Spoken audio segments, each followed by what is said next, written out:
Chicago, a city that's become all too synonymous with violent crime. The latest incident: a man, just 29, shot and killed inside a truck. This grim reality, another brutal tableau in a city grappling with the weight of its violent reputation. This tragic event unfolded just before the witching hour, in a neighborhood known as Back of the Yards. On 47th Street at Ashland Avenue, a life abruptly ended, the echoes of gunfire reverberating through the silent night. What's even more chilling is the fact that the perpetrator remains at large, leaving a chilling question hanging in the air.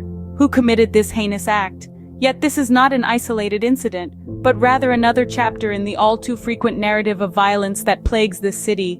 As the city grapples with this tragedy, the question remains, who is responsible for this senseless act of violence? Unfortunately, this is not an isolated incident. Chicago is no stranger to the harsh reality of gun violence. In this city, the frequency of gun violence paints a grim picture, a reality that its residents face day in and day out. Take a moment to consider the weight of this situation. In the early hours of October 10, 2023, a 29-year-old man was found shot and killed inside a truck in the Back of the Yards neighborhood. This tragic event, just one of many, occurred just before midnight on 47th Street at Ashland Avenue. And this is not a one-off case. The city's narrative is punctuated with similar stories, each one a stark reminder of the crisis at hand. The frequency of these incidents is such that they become a part of the city's identity, an identity that's in desperate need of a change. The impact of these crimes is felt far beyond the victims and their immediate families. The entire community is affected, forced to live in a state of constant vigilance and fear. The repercussions echo through the streets, the schools, and the homes of Chicago, leaving a lasting mark on the city's social fabric. These incidents aren't just statistics or numbers on a report. They're lives lost, families shattered, and communities broken. The city of Chicago is left grappling with the aftermath, a continuous cycle of violence that seems to have no end in sight.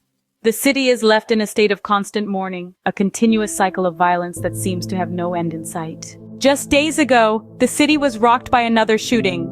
This time, 8 people were injured in the bustling River North neighborhood.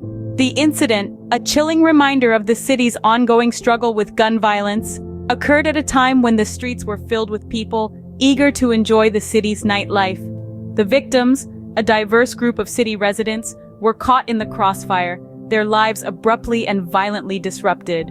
Among them were young professionals, students, and tourists, each one a stark testament to the indiscriminate nature of this violence. Their injuries range from minor to severe, adding to the city's growing list of gun violence victims. The location of the incident, River North, is a vibrant district known for its art galleries, restaurants, and nightlife. The shooting sent shockwaves through the community, turning the lively neighborhood into a scene of chaos and fear. In the aftermath, the streets were eerily quiet, the usual hum of activity replaced by the grim reality of crime scene tape and flashing police lights. The community's reaction was one of shock, grief, and anger. The senseless violence has sparked renewed calls for actions, with residents demanding better protection and stricter gun control measures. Local authorities, in response, have stepped up patrols in the area and launched a citywide manhunt for the suspects. Despite these efforts, the fear and uncertainty remain, a haunting reminder of the city's ongoing battle against gun violence. Another act of violence, another set of victims, and yet another dark day for the city of Chicago. As the city reels from these violent incidents, the call for change grows louder. There's a mounting demand for stricter gun control laws, an urgent plea for better policing. The people of Chicago aren't just waiting for change, they're demanding it, they're acting on it. Let's not forget the impressive community-led initiatives that have sprung up in response to this violence. These are everyday people stepping up to provide support to affected families, to their neighbors, their friends. They're working to curb the violence, to bring a sense of safety back to the streets of this great city.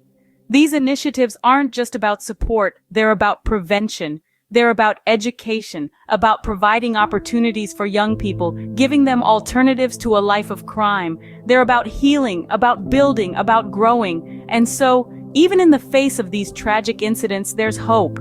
There's a sense of unity, a sense of purpose. The people of Chicago are resilient, standing together in the face of adversity, hoping for a safer tomorrow.